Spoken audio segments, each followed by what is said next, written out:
Bab 011. Dek. Alea mengambil tangan adiknya dan membawa ke atas pangkuannya. Apa yang membuat kamu bertahan sih? Sakit loh, Dek. Azarin tersenyum getir di balik cadarnya. Benar kata Alea, memang sakit rasanya, tetapi dia bisa apa? Dia selalu saja lemah di hadapan jenderal. Sosok kuat yang selalu ditunjukkan itu, ada hati yang ringkih. Dia tak bisa menolak permintaan jenderal selama ini, meski hatinya hancur berkeping. Kamu diperlakukan kayak gitu, dan kamu hanya diam saja, Dek. Alea kembali bertanya. Dia benar-benar gemas melihat ketenangan Azarin. Menurut kakak, aku harus gimana? Azarin menoleh. Aku harus mengamuk kayak wanita kesetanan. Kepalanya menggeleng sambil membuang napas berat.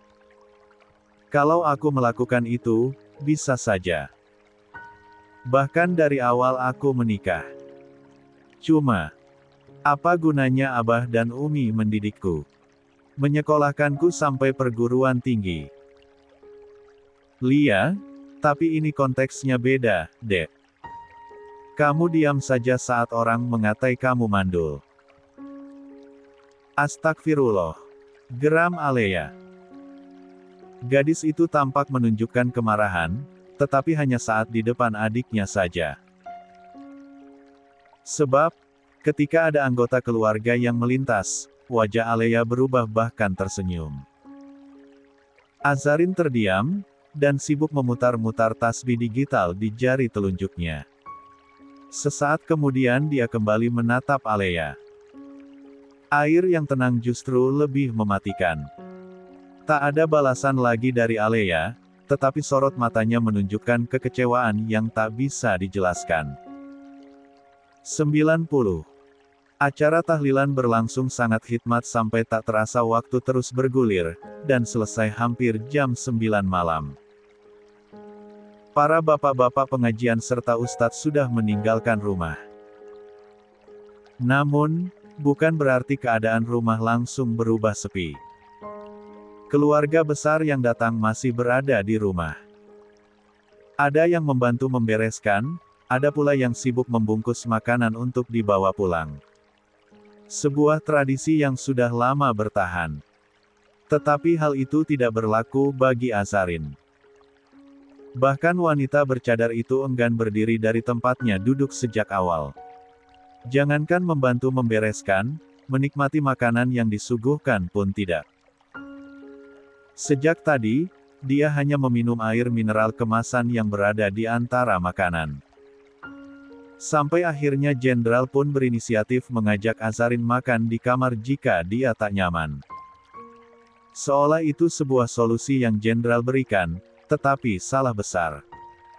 Begitu jenderal membawa masuk makanan di kamar tanpa persetujuan dirinya, saudara ibu mertuanya langsung bereaksi cukup keras. Kata-kata menyakitkan yang terucap dari bibirnya, seakan tidak memiliki beban. Kenapa makan di kamar? Kumpul keluarga lebih enak. Ajari istrimu untuk berbaur dengan keponakan-keponakanmu. Biar naluri ibunya tumbuh, dengan begitu dia mungkin saja bisa mengandung. Perkataan itu lagi-lagi menggores hati Azarin yang masih berada di situ. Sementara Alea yang masih menikmati makanan dengan lahap ikut berhenti dan memperhatikan situasi tersebut. Tante, bukan Aza gak mau makan bersama. Cuma dia bercadar. Dia ingin melepaskan sejenak cadarnya biar lebih santai. Jenderal menyahut membela Azarin. Cadar kok dijadikan alasan, seloroh wanita yang dipanggil Tante Lilis. Lagi pula hukum cadar, kan sunnah. Dipakai dapat pahala, gak dipakai rugi. Azarin yang tak tahan pun langsung menyahut. Dia lalu mengambil makanan dari tangan suaminya, dan diletakkan di atas meja. Setelah aku menikah, Aku memutuskan untuk bercadar, demi menjaga marwahku sebagai seorang istri, ujarnya kemudian setelah berdiri di hadapan saudara ibu mertuanya. Beberapa pasang mata ikut menatapnya, bahkan wanita tua yang mengatai dirinya mandul. Untung saja wanita itu sedang menikmati gulai kambing, sehingga tak ikut berbicara. Aku tidak pernah menjadikan kadarku sebagai alasan untuk melakukan apapun. Termasuk saat makan. Tante mungkin tidak pernah ikut makan di restoran bersamaku. Mungkin lain kali tante bisa ikut, biar melihat cara saya makan di depan umum. Perkataan Azarin terdengar santai, tetapi sangat menusuk.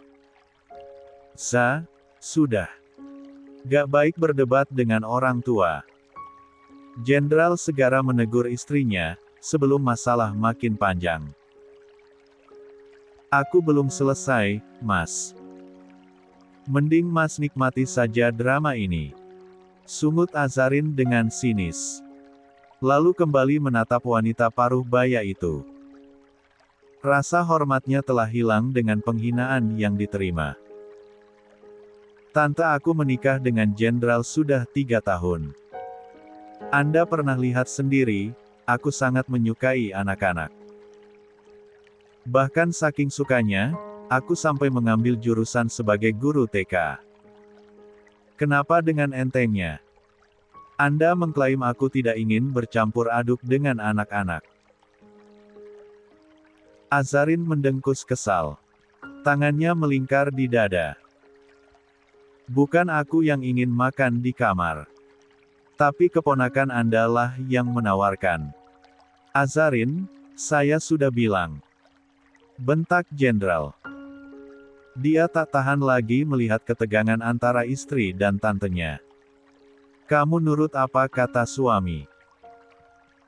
Harga diri Azarin seolah sedang dilucuti habis-habisan oleh keluarga suaminya, bahkan pria yang sempat diharapkan bisa membelanya, malah membentak seperti sedang menunjukkan aksinya sebagai anak yang baik. Azarin tidak menunjukkan keterkejutannya. Jenderal memang seperti itu, selalu menjadi tameng untuk keluarganya.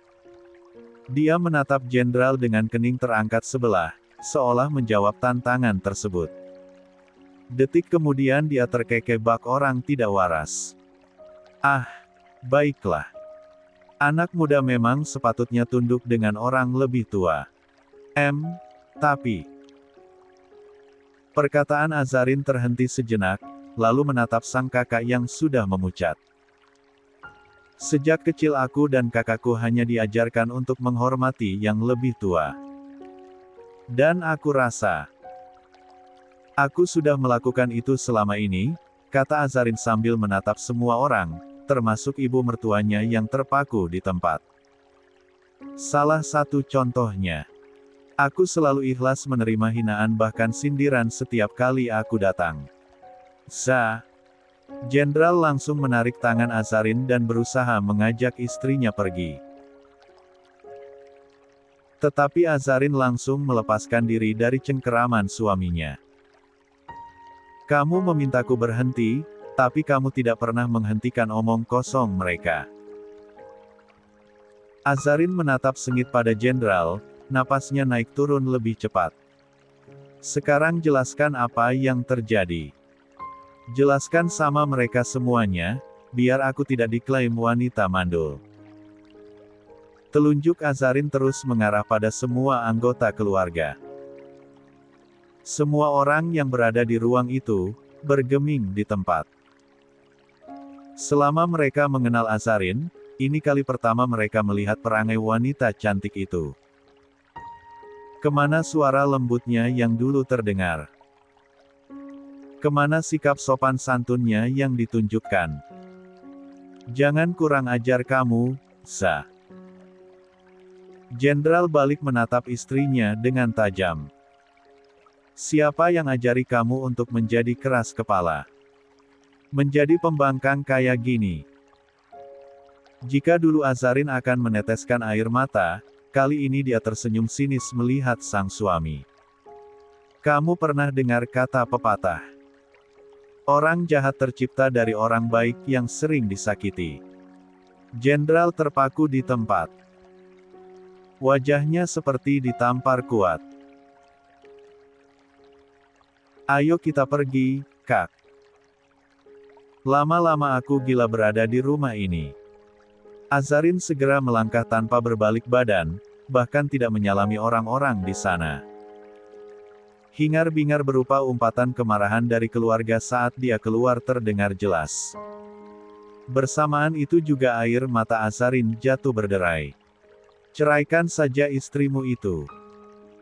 Wanita mandul, kurang ajar, gak terdidik.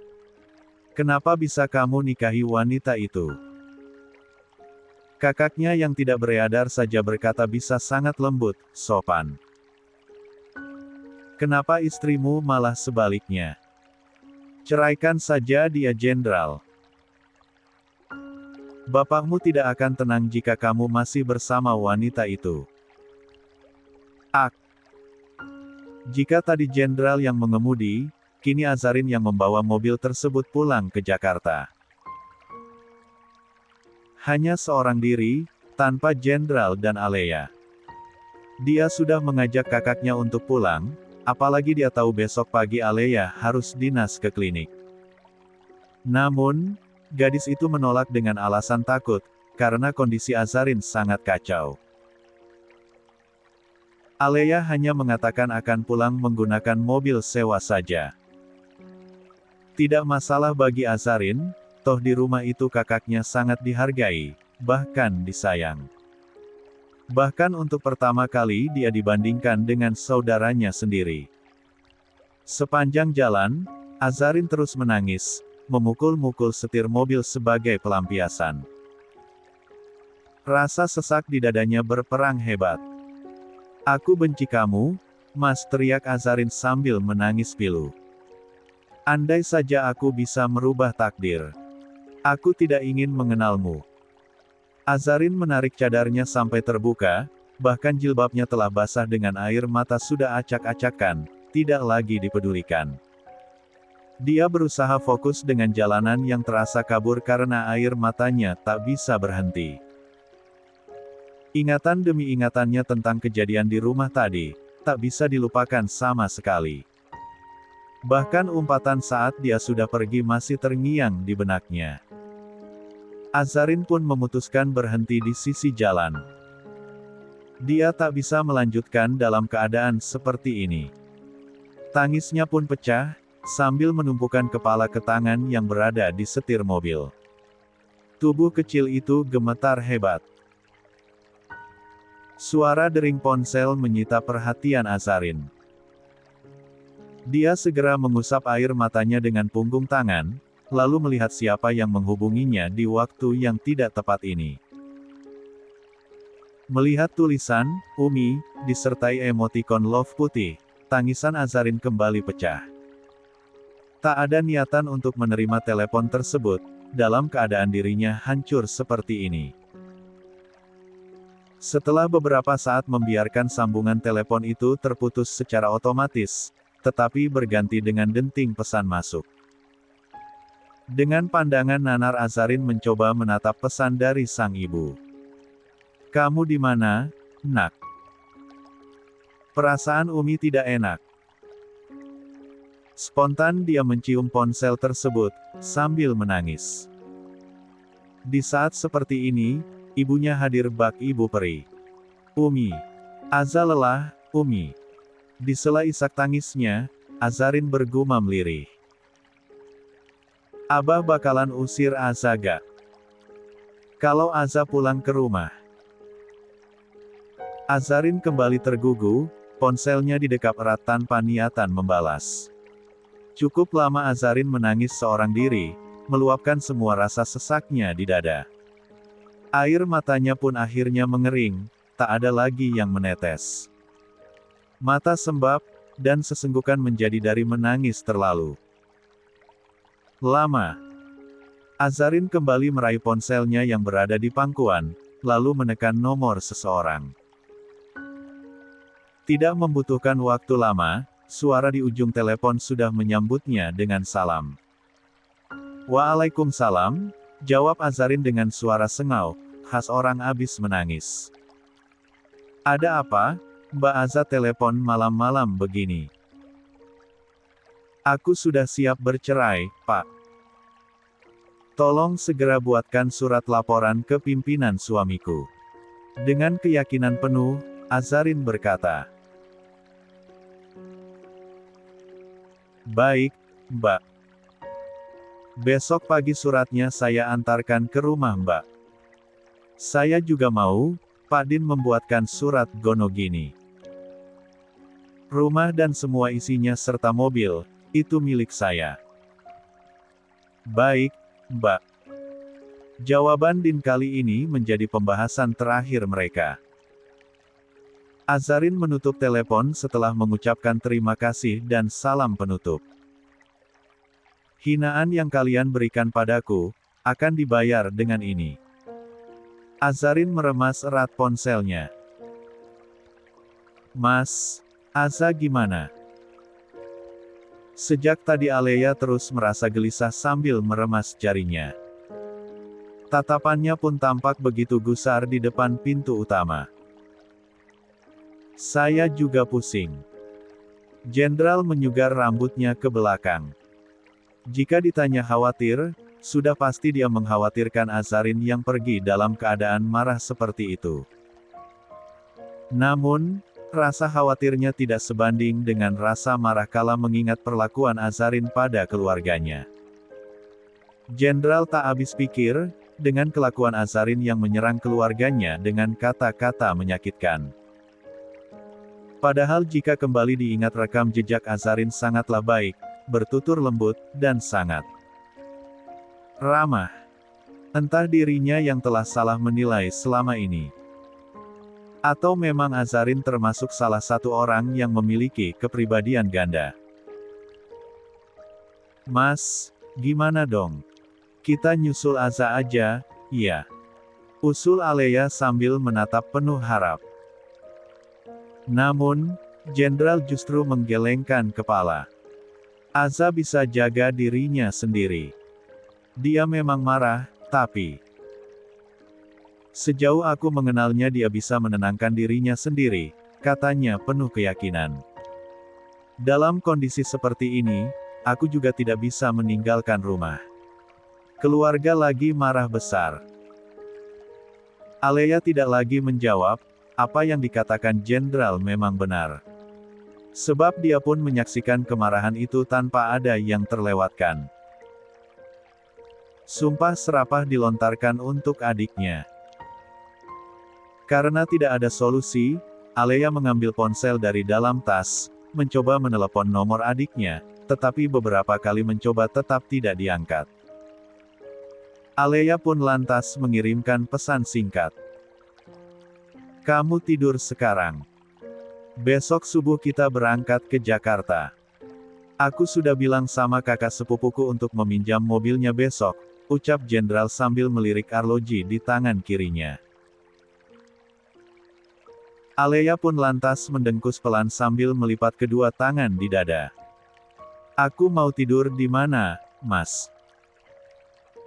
Lihat sendiri tempatnya gimana. Rumah Jenderal memang masih cukup ramai. Niat mereka pulang tadi, terhenti karena pembicaraan yang tak kunjung berhenti. Bahkan beberapa keluarga ada yang menginap dengan tidur melantai di atas karpet bekas. Tahlilan tadi. Kamu tidur di kamarku saja. Sudah bersih, kok. Alea mengangguk setuju dengan saran Jenderal. Dia pun membuntuti Jenderal yang membawa ke kamar. Begitu masuk, pandangannya langsung disambut dengan suasana kamar yang besar, nyaman serta warna putih bersih, warna kesukaannya. Kamu tidur di sini. Nanti aku tidur di tempat lain saja. Jenderal pun melangkah keluar dari kamar, tetapi Alea kembali memanggil. Terima kasih, Mas. Udah pinjamin aku kamarnya. Jenderal mengangguk. Istirahatlah. Sepeninggal Jenderal, Alea tidak langsung tidur. Dia menyusuri kamar berukuran besar, dengan bed king size, ditambah lagi furniture dengan warna tidak mencolok. Di dinding terdapat figura besar berisi foto pernikahan jenderal dengan Azarin. Sedangkan di nakas bawah foto besar tersebut, ada beberapa foto berukuran kecil. Ada foto masa kecil jenderal, sampai dia baru menjadi anggota TNI. Namun, di antara jajaran foto tersebut, ada pula foto pernikahan jenderal dan Azarin juga. Tangan Alea terhenti, menyentuh dan mengelus foto tersebut. Sekelebat ingatan saat acara pernikahan kala itu terlintas lagi.